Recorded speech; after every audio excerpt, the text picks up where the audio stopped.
13वां और 14वां अध्याय कोढ़ के बारे में बात की जा रही। मैं 3 चीजों की चर्चा करना चाहता हूं। व्यक्ति जिसको वो व्याधि हुई है, कोढ़ जो व्याधि है, और याजक। कुछ बातें मैं बताना चाहता हूं कोढ़ के बारे में। ये कोढ़ के बारे में इतना डिटेल जो 13वां और 14वां अध्याय, 2 अध्याय इस पर लिखे गए हैं। ये क्या मतलब क्या है इसका? याद रखिएगा, कोढ़ पाप को दर्शाता है।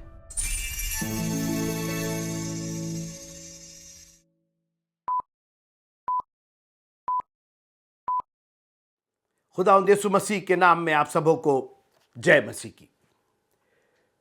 लय व्यवस्था की पुस्तक और उसका 13वां और 14वां अध्याय, इन 2 अध्यायों पर मैं बात करना चाहता हूं।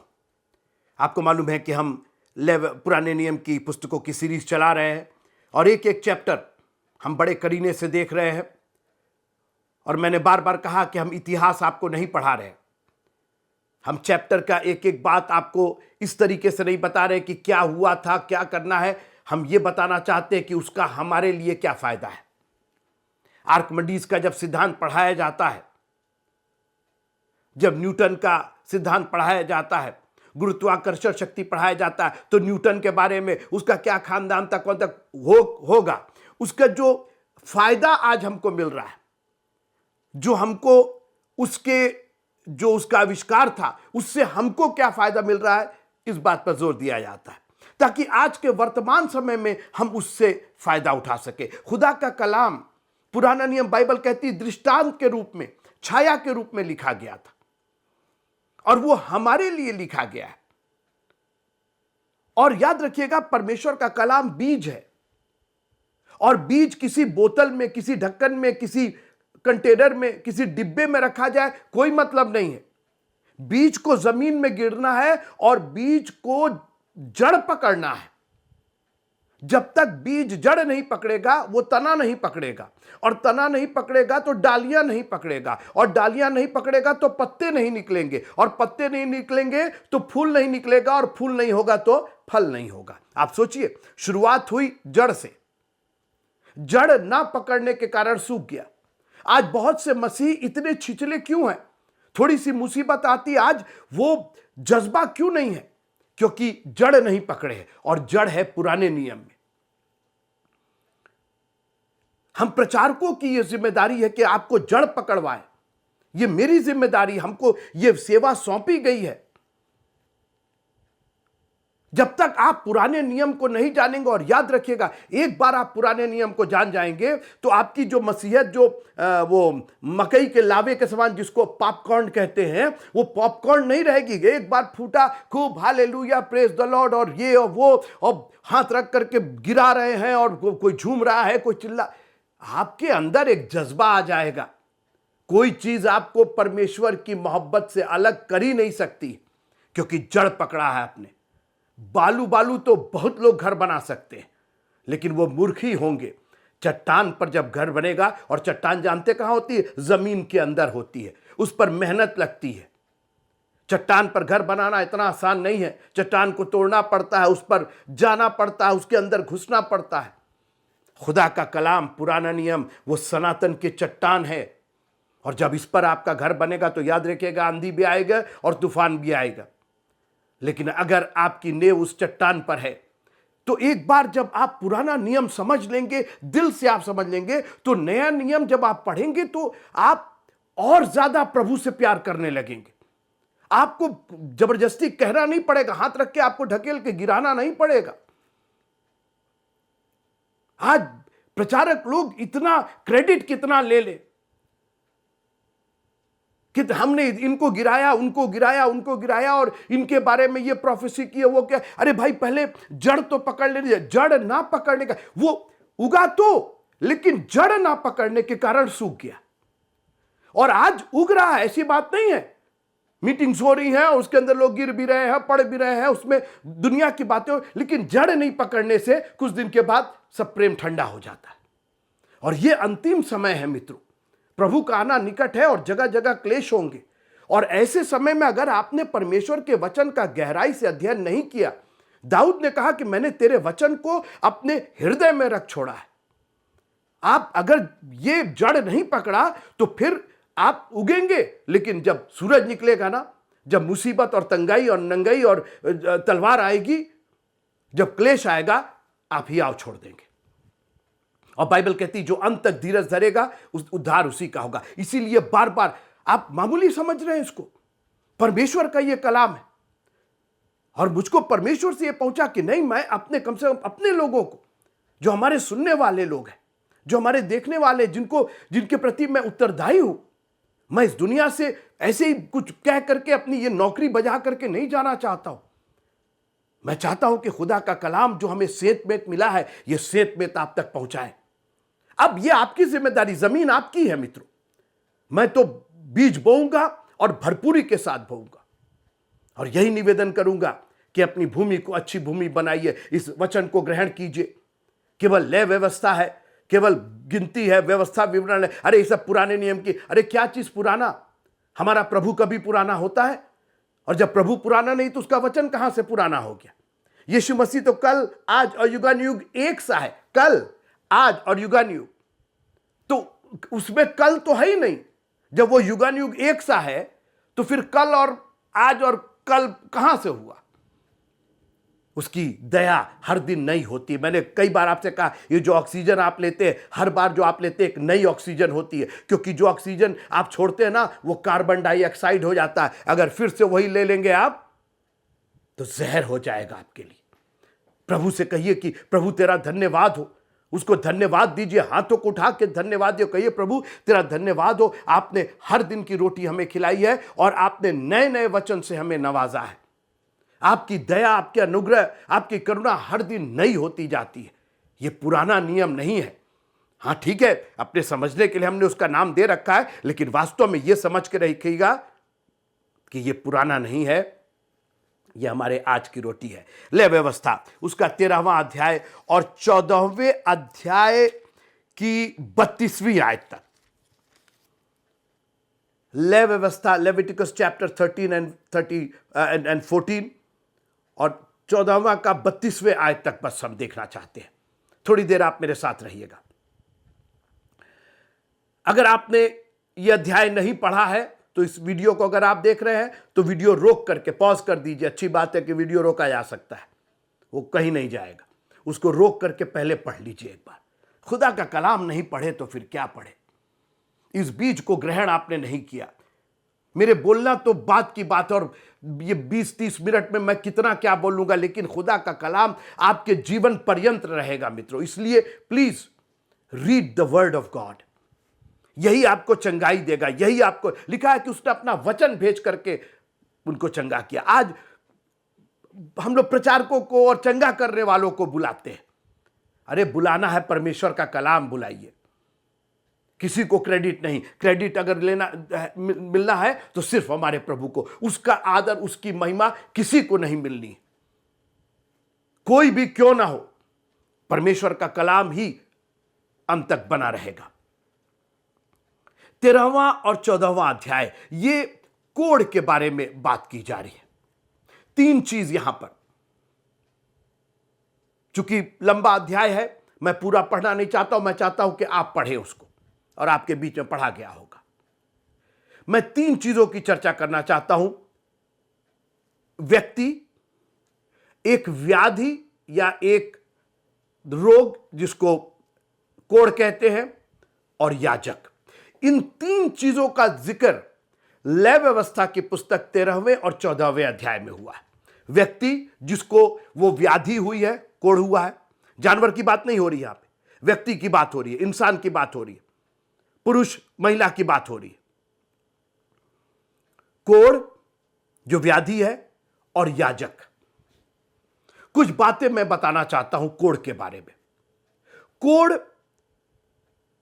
एक ऐसी बीमारी थी जिसका कोई इलाज नहीं था।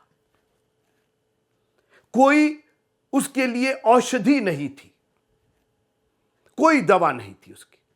और आज भी कोढ़ की कोई दवा नहीं है।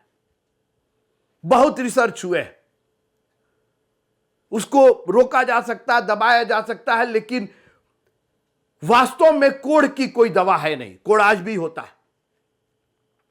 और एक अजीब बात है कि कोढ़ जो होता है वो आपके जीन्स में, आपके अंदर होता है। अभी सुनते रहिएगा, वो ये खाने से, वो खाने से, इसको छूने से, उसको छूने, नहीं नहीं, वो आपके अंदर होता है और जब है तो वो बाहर निकल जाएगा। और मेडिकल साइंस का कहना है कि हर एक में जीन्स होता है कोढ़ का। कोई भी मानव जाति ऐसी नहीं है जिसके अंदर ये जीन्स ना हो, बस वो उभरता है किसी में और किसी में नहीं उभरता है। अभी सुनते रहिएगा,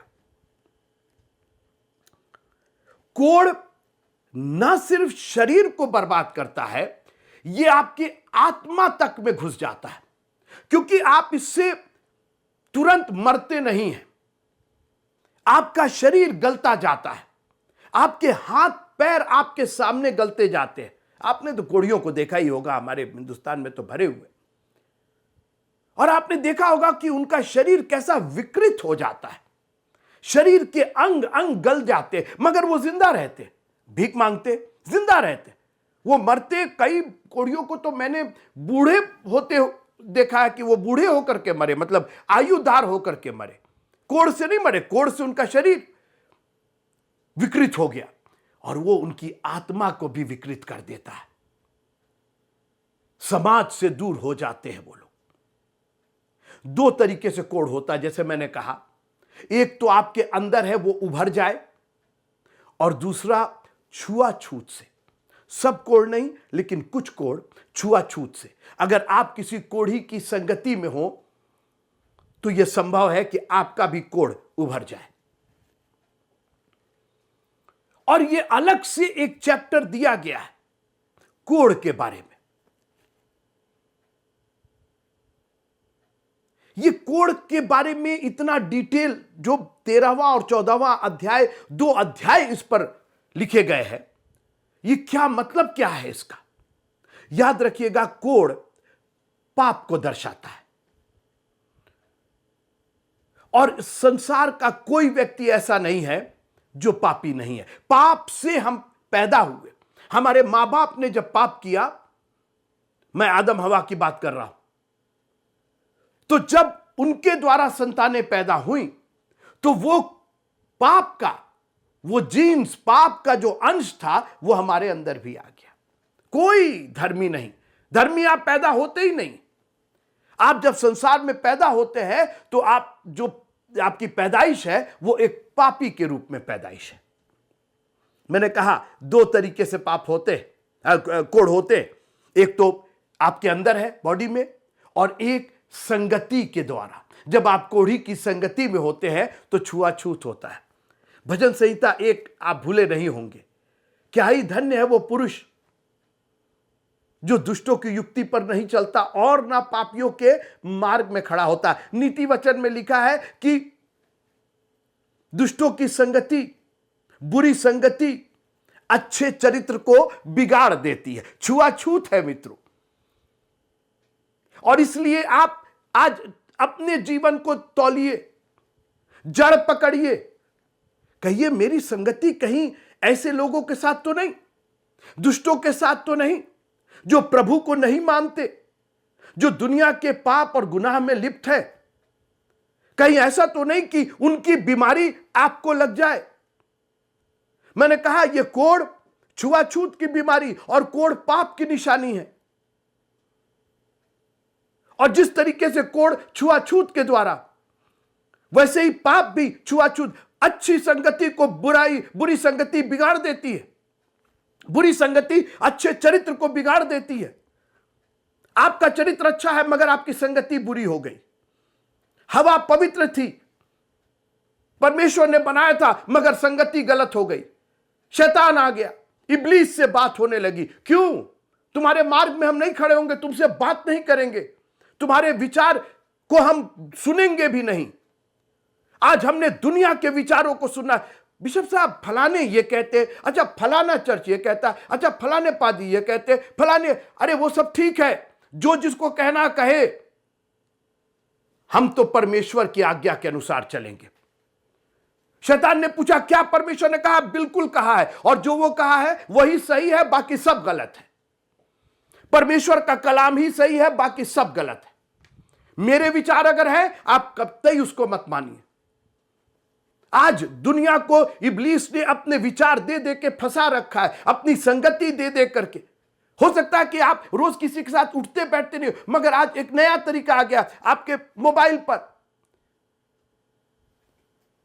सोशल मीडिया के द्वारा, व्हाट्सएप के द्वारा, लोगों के द्वारा आपका माइंड लिखा हुआ है कि अपने मस्तिष्क को, अपने विचारों को नया करो, अपने चरित्र को नया करो। तुम्हारे विचारों के बदल जाने से तुम्हारी सोच को बदलना होगा, नहीं तो यह संगति कोढ़ के समान है।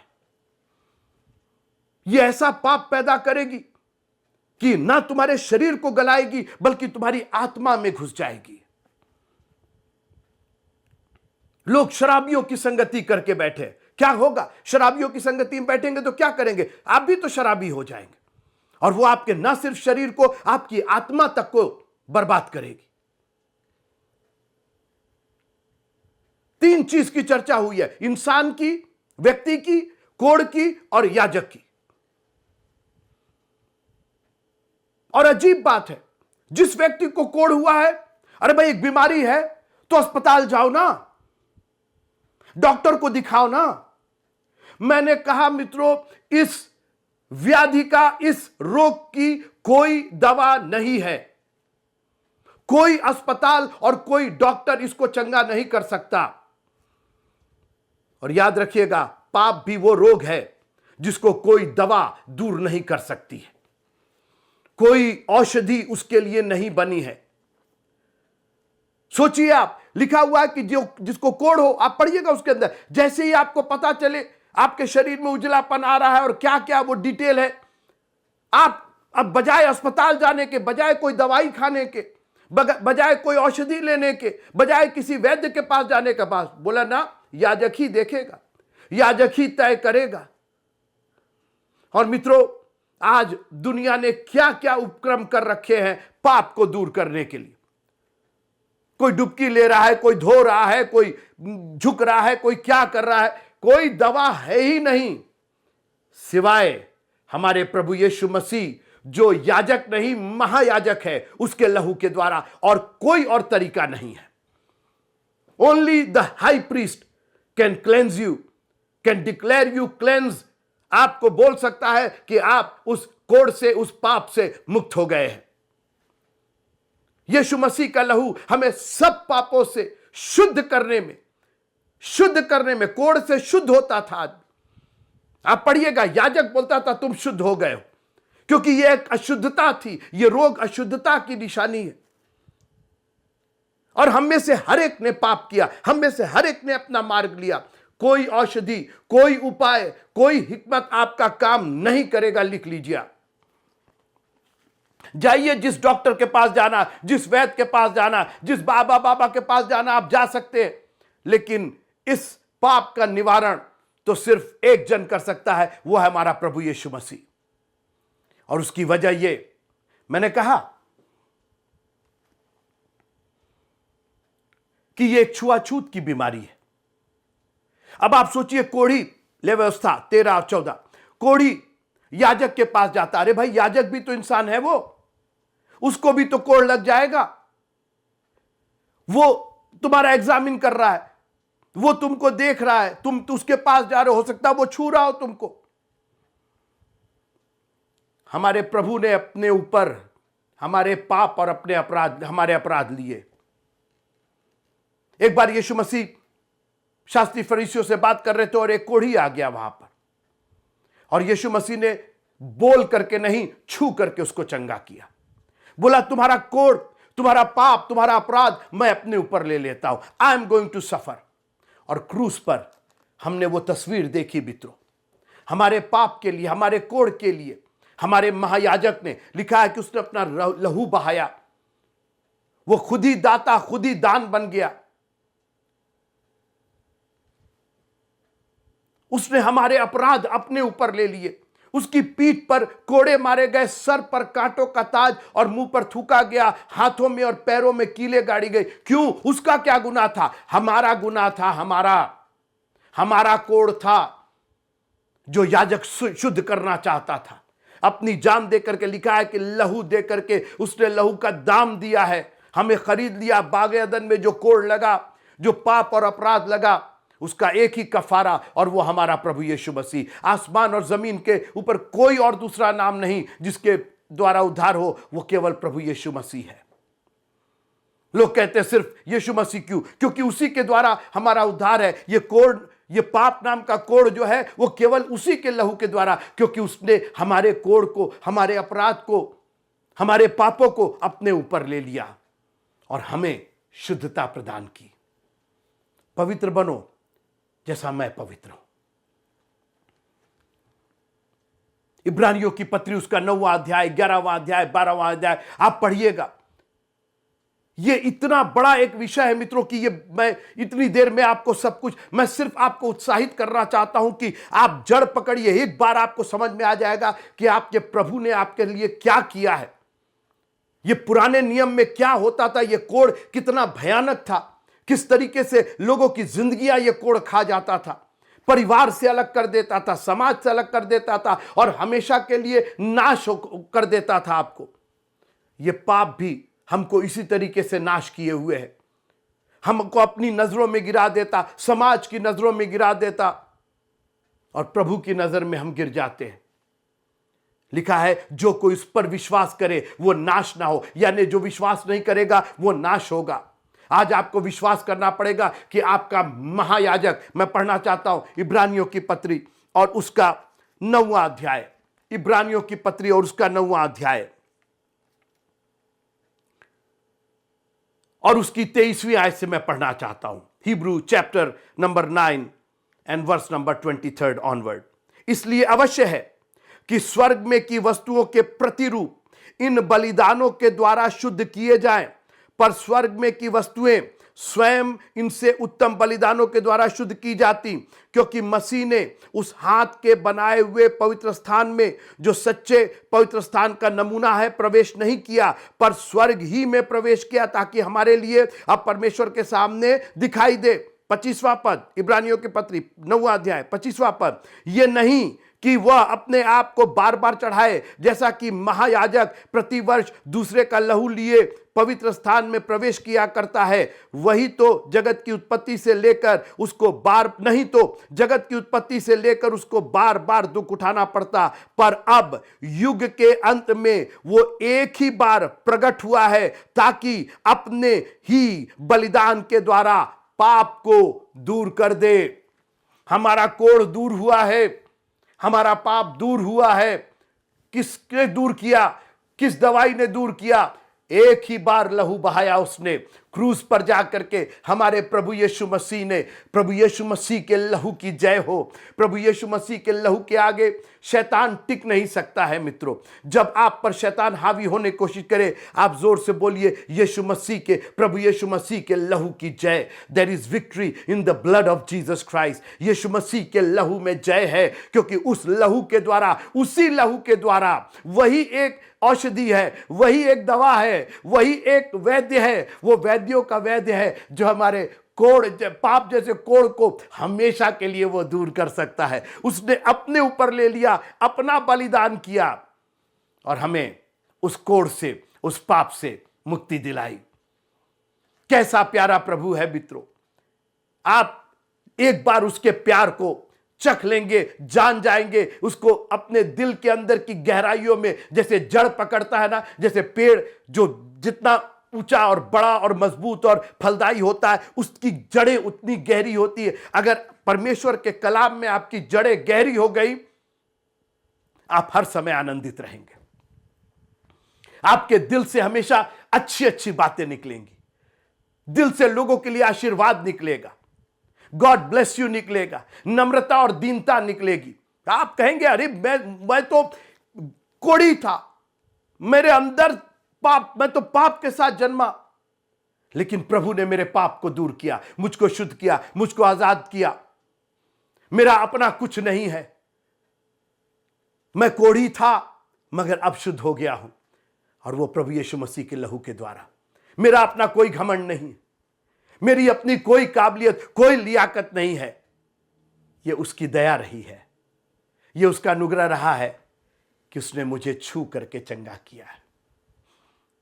प्रभु तेरा धन्यवाद हो, आपने हमें छुआ है, प्रभु के कलाम में बने रहिएगा, इसको और पढ़िएगा। जितना आप पढ़ेंगे वो जड़ और मजबूत होगी, और जड़ जितनी मजबूत होगी पेड़ उतना मजबूत होगा, वृक्ष उतना बढ़ेगा, फलेगा और फूलेगा और बहुतों के लिए आशीष का कारण बनेगा।